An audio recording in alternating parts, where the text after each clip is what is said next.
बिस्मिल्लाहिर्रहमानिर्रहीम। अस्सलाम वालेकुम। आज हम क्लास 9 का चैप्टर 2 है रियल एंड कॉम्प्लेक्स नंबर्स, इसको हम डिस्कस करेंगे। तो नंबर्स के बारे में आपको पता है मैथमेटिक्स में नंबर्स की का जो है ना वो बहुत वाइटल रोल है। तो इन नंबर्स को अंडरस्टैंड करना, इनकी क्लासिफिकेशन करना ये बड़ा ज़रूरी हो गया मैथमेटिशियंस के लिए, क्योंकि इसके बगैर हमें बहुत से प्रॉब्लम्स थे जिनको ओवरकम करने में काफ़ी दिक्कत हो रही थी। तो हमने नंबर्स की क्या कर ली, क्लासिफिकेशन कर ली।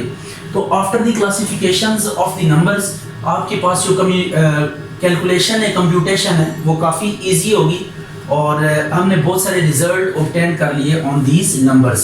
तो सबसे पहले आज हम डिफाइन करेंगे कि रियल नंबर क्या होता है। Real number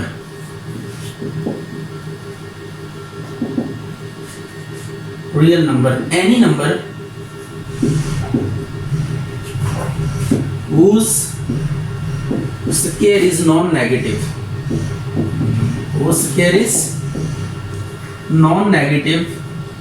is called a real number,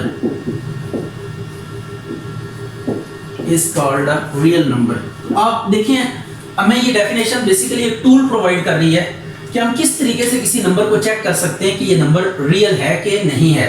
तो आप क्या करें, कोई भी नंबर आपको दिया जाता है, जैसे -3 मुझे दे दिया गया है। अब मैं क्या करता हूँ, -3 को मैंने चेक करना है कि either it is a real number और नॉट। तो हम स्ट्रेट अवे क्या करेंगे, -3 का स्क्वायर ले लेंगे। तो जब इसका स्क्वायर लेंगे तो -3 का स्क्वायर 9 आ जाएगा। तो -3 का स्क्वायर 9 आ गया। तो अब ये 9 के साथ साइन कुछ नहीं है, तो प्लस का साइन होगा। तो -3 का जब स्क्वायर लिया तो स्क्वायर की वजह से माइनस क्या हो गया, खत्म हो गया। 3 का स्क्वायर 9 हो गया, तो ये +9 आ जाता है स्क्वायर। अब देखें जब हमने -3 का स्क्वायर लिया तो ये +9 आ गया। तो दिस इंप्लाइज कि -3 इज रियल नंबर, ये रियल नंबर है आपके पास। ठीक हो गया। इसी तरीके से आप क्या करते हैं, 5 का स्क्वायर लें तो वो कितना आएगा, 25। इसके साथ भी साइन कोई नहीं है तो इट इज पॉजिटिव।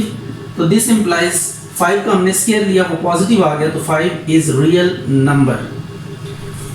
इसी तरह 0 का स्क्वायर लें तो 0 का स्क्वायर 0 होता है, it is neither positive nor negative. तो ये नॉन नेगेटिव है, इसका मतलब है तो 0 इज रियल नंबर। तो ये रियल नंबर को चेक करने का मेथड है कि आप उस नंबर का क्या करेंगे, स्क्वायर लेंगे। स्क्वायर लेने के बाद आप देखेंगे कि आपके पास जो रिजल्ट आ रहा है that must be positive number. तो अगर आप किसी भी नंबर का स्क्वायर लें और आंसर पॉजिटिव नंबर में आए तो that would be real number. अब देखिए एक टर्म हम आगे डिस्कस करेंगे कुछ अगली एक्सरसाइजेज में, दैट इज अयोटा। अयोटा क्या होता है, ये होता है स्क्वायर रूट -1। ठीक है। तो अगर किसी नंबर के साथ ही अयोटा अपीयर हो गया है, जैसे 2 अयोटा है, इसका हम स्क्वायर लेंगे तो इसका स्क्वायर 2 का स्क्वायर 4 हो जाएगा इनटू अयोटा स्क्वायर। तो अयोटा स्क्वायर आपने याद करना है कि ये -1 के इक्वल होता है, तो -4 आ गया। तो देखिए अब इस नंबर का जब हमने स्क्वायर लिया, 2 अयोटा का स्क्वायर लिया, तो ये जो स्क्वायर है ये नेगेटिव में आ रहा है। ऐसे ही है, देखें 2 अयोटा का जब हमने स्क्वायर लिया तो ये -4 नेगेटिव में आ रहा है। तो अगर किसी नंबर का स्क्वायर लें और वो नेगेटिव आ जाए तो that is not real number. ठीक है, इज नॉट रियल नंबर। तो ये बात आपने याद रखनी है कि 2 अयोटा आपके पास रियल नंबर नहीं है।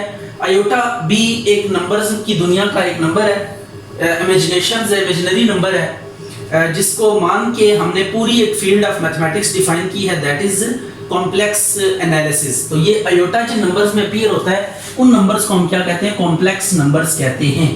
तो अब रियल में आपको कंट्रास्ट पता लग गया कि रियल नंबर क्या होता है, कि जब भी किसी नंबर को चेक करना हो कि either it is a real number और नॉट, तो you take square of that number और स्क्वायर लेने के बाद देखें कि रिजल्ट क्या आता है। If the result is positive और non negative then that number will be called as real number.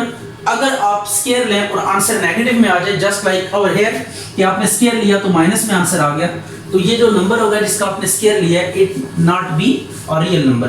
ठीक है। तो ये रियल नंबर की हमने क्लासिफिकेशन की है। अब हम इसकी ना क्लासिफिकेशन करने जा रहे हैं। रियल नंबर्स की क्लासिफिकेशन कैसी होती है, उससे पहले आपने ये बात याद रखनी है, set of all real numbers is a straight line, is denoted by, set of all real number is denoted by R। ये कैपिटल R से ना डिनोट करते हैं सेट ऑफ रियल नंबर्स को। तो कहीं पे भी मैथमेटिक्स में अगर कैपिटल R नजर आ जाए आपको तो आप अंडरस्टैंड कर दें कि ये सेट ऑफ रियल नंबर्स की बात हो रही है। ठीक है, जब कभी भी आपके पास कैपिटल आर आ जाए मैथमेटिक्स में, तो ये क्या होगा, real set of real numbers की बात हो रही होगी। ज्योमेट्री ऑफ, इसका जब ग्राफ ड्रॉ करते हैं, geometry of all real numbers is a real line. ठीक है, तो जब इन नंबर्स को आप प्लॉट करते हैं ना किसी भी, ये देखें जब प्लॉट करेंगे इन नंबर्स को, तो आपको पता है रियल नंबर दो तरह के होते हैं। सेंटर में हम 0 रखते हैं और एक पॉजिटिव नंबर्स होते हैं 1 2 3 अप टू सो ऑन। ये आप कहाँ तक जाते हैं आज तक किसी को नहीं पता, इन्फिनिटी तक जाते हैं। और नेगेटिव भी होते हैं, तो नेगेटिव को हम इस तरह अपोजिट डायरेक्शन में ड्रॉ करते हैं। ये आ गया -1 -2 -3 अप टू सो ऑन। तो जब इसको ड्रॉ करने के बाद हम देखते हैं तो आपके पास ये एक स्ट्रेट लाइन मिलती है। ठीक है, ये स्ट्रेट लाइन आपको मिलेगी। तो ये बेसिकली रियल नंबर्स की ज्योमेट्री है कि जब आप इन्हें कंस्ट्रक्ट करने की कोशिश करते हैं इनके ऑर्डर को फॉलो करते हुए, तो आपके पास एक स्ट्रेट लाइन आती है। इस स्ट्रेट लाइन को हम क्या कहते हैं, रियल नंबर्स कहते हैं। तो ये रियल नंबर्स बेसिकली लोकेट करती है रियल नंबर्स की पोजीशन को, कि कौन सा रियल नंबर किस पोजीशन पे होगा। आप इस रियल लाइन से क्या कर सकते हैं, आप उनको चेक कर सकते हैं कि कौन सा रियल नंबर इस रियल लाइन को इसकी पोजीशन क्या है। तो 0 सेंटर में रखा जाता है और राइट वर्ड पॉजिटिव नंबर्स लिए जाते हैं, लेफ्ट वर्ड नेगेटिव नंबर्स लिए जाते हैं।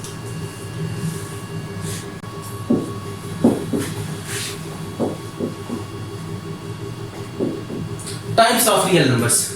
तो टाइप्स ऑफ रियल नंबर्स में ना जो मेन टाइप्स हैं वो दो हैं आपके पास। ठीक है, मेन दो हैं, फिर हम उनके आगे सब टाइप्स पढ़ते हैं।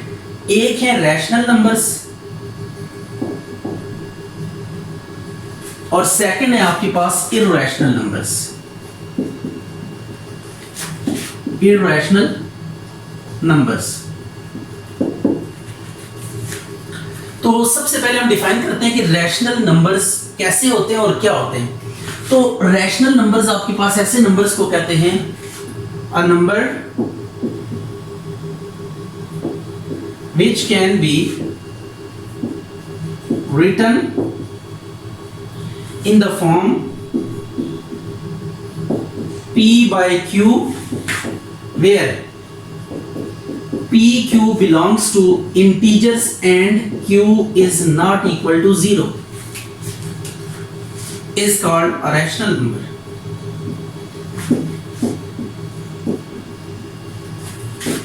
ये आपके पास क्या है, रैशनल नंबर है।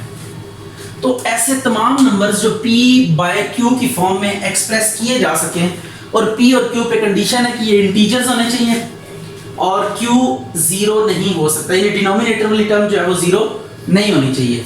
तो ऐसे नंबर्स को हम क्या कहते हैं कि ये नंबर्स आपके पास क्या है, रैशनल नंबर है। इस नंबर को क्या कहेंगे, रैशनल नंबर। अब जो रैशनल नंबर होते हैं उनकी कुछ एग्जांपल्स हम डिस्कस कर लेते हैं। देखिए जैसे यहाँ पे लिखा हुआ है 7/3। 7/3 क्यों रैशनल है, 7 भी इंटीजर है 3 भी इंटीजर है। तो आप ये बात नोट कर सकते हैं कि देखें जब आप क्या करेंगे, किसी नंबर को उसकी सिंपलेस्ट फॉर्म में लिखें और वो इस फॉर्म में आ जाए, फ्रैक्शनल फॉर्म में आ जाए, और इस फ्रैक्शन में न्यूमरेटर में भी क्या होना चाहिए, आपके पास कोई इंटीजर होना चाहिए डिनोमिनेटर में भी। तो सबसे पहले आपको ये बताते चलें कि इंटीजर्स क्या होते हैं। तो इंटीजर्स बेसिकली ऐसे नंबर्स को कहते हैं जो नॉन फ्रैक्शनल्स होते हैं और नॉन डेसिमल नंबर्स होते हैं। ये सेट ऑफ इंटीजर्स अगर हम यहाँ पे प्लॉट करें या लिख के सेट ऑफ इंटीजर्स दिखाएं, ये इस टाइप के नंबर्स होते हैं। इनमें देखें आपको पॉइंट नहीं नजर आएगा और सेकेंडली आपको ना फ्रैक्शन नहीं नजर आएगा। तो इन नंबर्स को हम क्या करते हैं, कहते हैं कि ये इंटीजर्स है। तो जब भी दो इंटीजर्स को आप इस तरह फ्रैक्शनल फॉर्म में लिखेंगे, डिवीजन फॉर्म में लिखेंगे, तो उससे जो नंबर अपीयर होगा that would be called as rational number. अगर ये कोई नंबर लिखा हुआ है 2.79831112 up to so on divided by 3.89112334, ये अब नंबर आपके पास लिखे हुए दो जो कि डिवाइड हो रहे हैं, तो अब इट इज नॉट रैशनल। इसको हम क्या कहेंगे, इट इज नॉट रैशनल। ये रैशनल क्यों नहीं है, क्या पता ये हो भी लेकिन अभी फिलहाल नहीं है जैसे दिखने में नजर आ रहा है, क्योंकि देखिए ऊपर भी जो नंबर है वो पॉइंट की फॉर्म में है, नीचे भी जो नंबर है वो पॉइंट फॉर्म में है। तो ऊपर वाला भी पॉइंट में है, नीचे वाला भी पॉइंट में है। तो अब ये ना तो ऊपर वाला इंटीजर है ना नीचे वाला इंटीजर है, तो इस नंबर को हम रैशनल नंबर नहीं कह सकते। ठीक है, इसी तरह मैं आपके पास एक नंबर लिखता हूँ 8/0 इज अगेन नॉट रैशनल। क्यों? क्योंकि देखिए ये ऊपर वाला ये p है आपके पास और ये q है, और q की वैल्यू क्या आ गई है, 0 आ गई है, और ऊपर हमने डेफिनेशन में लिखा है कि q will not be equal to 0। तो अब ये भी रैशनल नहीं है। तो रैशनल नंबर्स आपके पास जो होते हैं उनकी फॉर्म फ्रैक्शनल होती है, और फ्रैक्शन में ऊपर नीचे दोनों जगहों पे क्या होने चाहिए, इंटीजर्स होने चाहिए। ठीक है, तो अब इसी तरीके से आपके पास ये एक नंबर जो होता है ना 8, ये भी रैशनल है। ये क्यों रैशनल है? क्योंकि हम इसे इस फॉर्म में लिख सकते हैं, कैसे, जिसके ओवर में कुछ नहीं होता उसके ओवर में क्या होता है, 1 होता है। तो 8/1 करके हम इसे p, यहाँ पे 8 है और q 1 है, तो 8 भी इंटीजर है 1 भी इंटीजर है, तो 8/1 ये आपके पास क्या आ गया, एक रैशनल नंबर आ गया। इसी तरह आप लिख सकते हैं 9/8, ये भी एक रैशनल नंबर है। तो इस तरह ना रैशनल नंबर्स के लिए आपने बस इस कंडीशन को फुलफिल करवाना है कि अगर ये कंडीशन फुलफिल करती है तो आप कहेंगे कि ये रैशनल नंबर है, और अगर ये कंडीशन फुलफिल नहीं करती तो देन आप में इनमें से कोई एक भी कंडीशन वायलेट करती है, यानी p इंटीजर नहीं होता, q इंटीजर नहीं होता, या q इक्वल टू 0 हो जाता है, इन तीनों में से कोई एक कंडीशन भी अगर वायलेट कर दे तो हम ऐसे नंबर्स को रैशनल नंबर नहीं कहेंगे। तो अब रैशनल नंबर की जो है ना कौन कौन से नंबर्स हैं जिनको हम रैशनल नंबर कंसीडर कर सकते हैं। तो सबसे पहले हैं non terminating numbers. Non terminating में कौन से आते हैं? ये सबसे पहली चीज जो रैशनल की हम क्लासिफिकेशन कर रहे हैं, इसमें हम डिस्कस कर रहे हैं डेसिमल नंबर्स। ऐसे कौन से डेसिमल नंबर्स हैं जो कि आपके पास रैशनल है? तो उनमें सबसे पहला है नॉन टर्मिनेटिंग नंबर्स। ठीक है, नॉन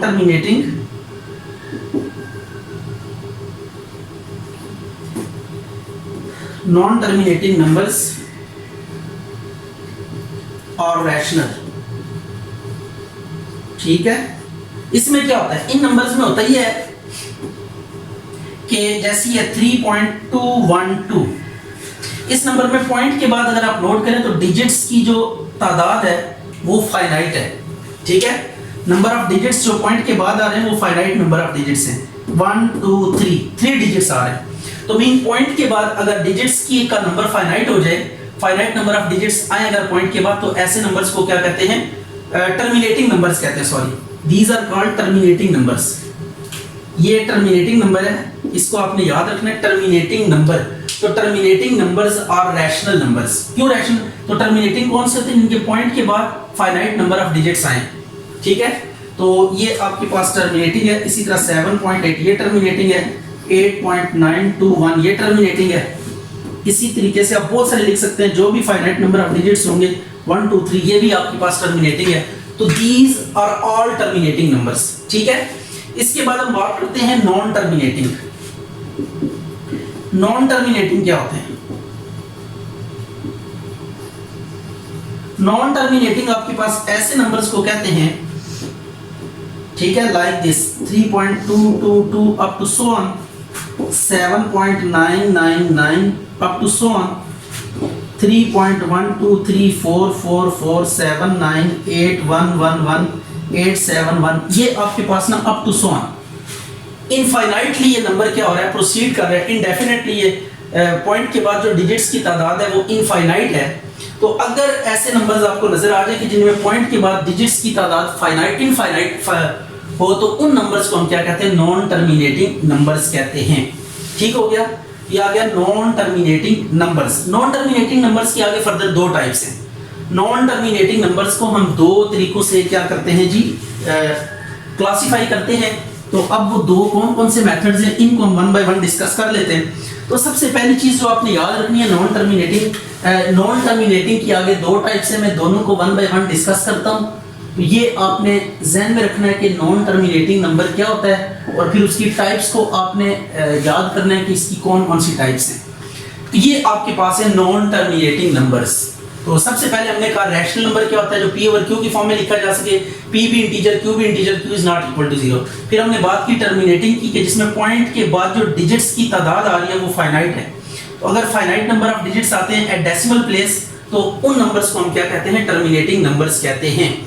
और नॉन टर्मिनेटिंग में क्या होता है, नॉन टर्मिनेटिंग में पॉइंट के बाद जो नंबर ऑफ डिजिट्स होते हैं वो इनफाइनाइट होते हैं, इनडेफिनेटली आगे बढ़ रहे होते हैं। तो ऐसे नंबर्स को हम क्या कहते हैं, नॉन टर्मिनेटिंग नंबर्स कहते हैं। अब नॉन टर्मिनेटिंग की दो आगे क्लासेस हैं, एक है रिक्योरिंग और एक है नॉन रिक्योरिंग। ठीक है, रिक्योरिंग एंड नॉन रिक्योरिंग। तो रिक्योरिंग नंबर्स कौन से होते हैं ये भी मैं आपको बताता चलूं, और फिर आपके पास नॉन रिक्योरिंग नंबर्स कौन से होते हैं। ऐसे नॉन टर्मिनेटिंग नंबर्स जिनमें डेसिमल पोजीशन पे जो नंबर्स हैं वो रिपीट हो रहे हो एक खास ऑर्डर के साथ, जैसे 212 212 212। ये देखिए आपके पास 212 अगेन एंड अगेन रिपीट हो रहा है। ये 212 आप इसकी ना आप असेंबलीज बना सकते हैं फाइनाइट नंबर ऑफ डिजिट्स की, जो अगेन एंड अगेन रिपीट हो रहा है, ये इनफाइनाइट टाइम रिपीट हो रहा है। तो 212 इनफाइनाइट टाइम रिपीट हो रहा है। तो जब एक ही नंबर पॉइंट के बाद इनफाइनाइटली रिपीट हो रहा हो तो ऐसे नॉन टर्मिनेटिंग नंबर्स को रिक्योरिंग डेसिमल्स कहते हैं। ठीक है, इनको क्या कहते हैं, रिक्योरिंग डेसिमल नंबर्स। और ऐसे नंबर्स जिनमें पॉइंट के बाद नंबर्स ऑफ डिजिट तो इनफाइनाइट हो लेकिन उनमें कोई ऑर्डर ना हो, 3.1211 7 9 8 अप टू सो ऑन। देखिए आप पॉइंट के बाद एक खास ऑर्डर नहीं है, जैसे यहाँ पे 212 repeat again and again repeat हो रहा था, वहां पे ऐसी कोई आपके पास कलेक्शन नहीं है नंबर्स की कि जो अगेन एंड अगेन क्या हो रही है, रिपीट हो रही है। देखिए 1 to 1 करें या 1 करें तो 1 आगे जाके रिपीट हो रहा है, लेकिन एक ऑर्डर में एक ही नंबर ऐसा नहीं है जो बार बार रिपीट हो रहा हो। जैसे यहाँ पे 212 अगेन एंड अगेन रिपीट हो रहा था, इस तरह की यहाँ पे कोई स्कीम हमारे पास नहीं है। तो रिक्योरिंग में हम इस तरह भी लिखते हैं, इस तरह के नंबर भी देखते हैं 4.333 अप टू सो ऑन। तो ये भी आपके पास क्या है, नॉन टर्मिनेटिंग रिक्योरिंग नंबर है। और ये 4.1211188899712 अप टू सो ऑन, इसमें भी देखें किसी ऑर्डर के साथ नंबर रिपीट नहीं हो रहे, यानी उनकी जो रेपिटेशन है वो एक ऑर्डर को फॉलो नहीं कर रही। जैसे 111 पहले 1 आ रहा है, फिर एकदम 3 1 आ गए, फिर कहीं आगे जाके 1 आ गया, तो इनमें कोई ऑर्डर नहीं है रेपिटेशन का। तो जब रेपिटेशन का ऑर्डर ना हो, जैसे यहाँ पे देखें 212 212 212 एक ऑर्डर के साथ रिपीट हो रहा है, पहले रिपीट हो रहा है 212 फिर 212 फिर 212 एंड सो ऑन। यहाँ पे 4 के पॉइंट के बाद 3 एक ऐसा डिजिट है जो अगेन एंड अगेन रिपीट हो रहा है। तो अब आप क्या कह सकते हैं कि ये भी आपके पास नॉन टर्मिनेटिंग रिक्योरिंग नंबर है, और ये आपके पास नॉन टर्मिनेटिंग और नॉन रिक्योरिंग नंबर है। तो अब आपने ये बात याद करनी है कि जितने भी रिक्योरिंग नॉन टर्मिनेटिंग नंबर्स होते हैं ये सारे के सारे क्या होते हैं, रैशनल होते हैं। तो रैशनल की आगे 3 टाइप्स हैं। एक आपके पास जितने भी जो है ना ये फ्रैक्शनल नंबर्स होते हैं जिनमें ऊपर नीचे इंटीजर्स होते हैं, इनको हम रैशनल कहते हैं। फिर दूसरे टर्मिनेटिंग नंबर्स जितने भी हैं ये भी रैशनल हैं। और उसके बाद नॉन टर्मिनेटिंग रिक्योरिंग डेसिमल्स जो हैं ये भी क्या हैं, आपके पास रैशनल नंबर्स हैं। तो ये रैशनल के बॉक्स में अब 3 तरह के नंबर्स आपको नजर आएंगे। अगर यहाँ पे हम रैशनल का बॉक्स डिस्प्ले करें रैशनल नंबर्स का, तो आपके पास 3 तरह के नंबर्स आएंगे इसमें रैशनल में। आपने ये तीनों टाइप्स ज़हन में रखनी है, जब भी इनमें से कोई नंबर नजर आ जाए तो आपने ये समझ जाना है कि ये क्या होता है, रैशनल होता है। सबसे पहले है फ्रैक्शनल नंबर्स, ठीक है, जैसे p/q वाली फॉर्म वाली, इसमें 1/2 है, 3/7 है, 8/9 है, ये सारे अप टू सो ऑन, ये सारे क्या हैं आपके पास फ्रैक्शनल नंबर्स हैं और ये रैशनल है। ठीक है, ये फ्रैक्शनल नंबर है और ये क्या है, रैशनल है, जो p/q की फॉर्म में है। दूसरे हमने पढ़ा टर्मिनेटिंग। टर्मिनेटिंग नंबर भी क्या होते हैं, रैशनल होते हैं। टर्मिनेटिंग नंबर जैसे 2.717 है, ठीक है, पॉइंट के बाद जो नंबर ऑफ डिजिट्स है वो फाइनाइट है, तो ये टर्मिनेटिंग है। इसी तरह 3.1218 ये भी फाइनाइट है। 3.0.3070 पॉइंट के बाद डिजिट्स की तादाद क्या है, फाइनाइट है, तो इसको क्या कहेंगे, टर्मिनेटिंग नंबर्स कहेंगे। फिर उसके बाद हमने बात की रिक्योरिंग नंबर्स। रिक्योरिंग नंबर्स कौन से हैं जी, रिक्योरिंग नंबर्स इस तरह के हैं 3.77 अप टू सो ऑन। एक ही नंबर अगेन एंड अगेन क्या हो रहा है, रिपीट हो रहा है एक खास ऑर्डर के साथ। एक तो ऑर्डर नहीं ब्रेक हो रहा और बार बार रिपीट हो रहा है infinitely many times. 4.111 up to so on, ये देखिए 111 रिपीट हो रहा है। 3.725 725 और फिर 725, ये अगेन एंड अगेन रिपीट हो रहा है। तो आप देख सकते हैं कि ये नंबर जो है ना, जो आपके पास रिक्योरिंग नंबर्स हैं, ये पॉइंट के बाद डिजिट्स की तादाद इनफाइनाइट होती है, लेकिन एक ही डिजिट या एक ही नंबर अगेन एंड अगेन एक ऑर्डर में क्या हो रहा होता है, रिपीट हो रहा होता है। ठीक है, तो इन नंबर्स को हम क्या कहेंगे कि ये रिक्योरिंग नंबर्स हैं। तो रिक्योरिंग नंबर भी रैशनल होते हैं, टर्मिनेटिंग नंबर्स भी रैशनल होते हैं और फ्रैक्शनल नंबर्स भी रैशनल होते हैं। जबकि जो नॉन रिक्योरिंग नंबर्स हैं इनको हम क्या कहते हैं, इरैशनल नंबर्स कहते हैं। These are irrational. तो इरैशनल की क्लास में एक ही तरह के नंबर्स आपको मिलते हैं which are non recurring decimal numbers. ठीक है, तो ये आपके पास ऐसे नंबर्स हैं जो कि इररेशनल है। बाकी जो हमने टर्मिनेटिंग बात की, नॉन टर्मिनेटिंग में अब आगे दो तरह के नंबर्स हैं, रिकरिंग और नॉन रिकरिंग। तो रिकरिंग जो है वो रैशनल है और नॉन रिकरिंग जो है वो क्या है, इररेशनल है। Irrational number, a number which can not be written, बस यहाँ पे नॉट करना है, ठीक है। Not be written in the form p by q where p q are integers and q is not equal to 0 are called irrational number, ठीक है। तो set of all irrational number is denoted by q prime। Set of rational number को q से denote करते हैं, ये बात भी ध्यान में रखिएगा, ठीक है। ये मैं साथ लिख देता हूँ, पहले ये हम इसको डिस्कस कर लेते हैं। √3 इसको जब सॉल्व करते हैं ना तो ये नॉन टर्मिनेटिंग नॉन रिकरिंग आता है। 7 स्क्वायर रूट 9, तो ऐसे नंबर्स जिनका स्क्वायर रूट हो और वो परफेक्ट स्क्वायर ना हो वो क्या होते हैं, रैशनल होते हैं। इसी तरह पाई भी आपके पास एक इररेशनल नंबर है और ई ऑलर नंबर है, ये भी इररेशनल है, अप टू एटसेट्रा। ये सारे के सारे क्या हैं, इररेशनल नंबर्स हैं, ठीक है। स्क्वायर रूट में ऐसे नंबर्स आ जाए कि जो परफेक्ट स्क्वायर ना हो वो भी आपके पास इररेशनल है। आपके पास जो है ना रैशनल है, ये 10 कर लेते चले, अब ये इररेशनल बन गया। तो 9 परफेक्ट स्क्वायर था, दैट इज व्हाई वो रैशनल था, वो इररेशनल नहीं है। अगर अंडर रूट के अंदर परफेक्ट स्क्वायर आ जाए वो रैशनल होता है, और अगर परफेक्ट स्क्वायर ना आए तो वो क्या होता है, इररेशनल होता है। अब आपने एक नोट याद रखना है, set of all rational numbers is denoted by q and set of irrational numbers is denoted by q prime। और ये भी बात याद रखें, सेट ऑफ रियल नंबर जो होता है ना वो इन दोनों की यूनियन से आता है। रैशनल और इररेशनल की जब आप यूनियन लेते हैं तो आपके पास सेट ऑफ रियल नंबर्स आ जाता है। तो ये आपके पास नंबर की थोड़ी सी साइंस थी, इसको आपने याद कर लेना है, समझ लेना है।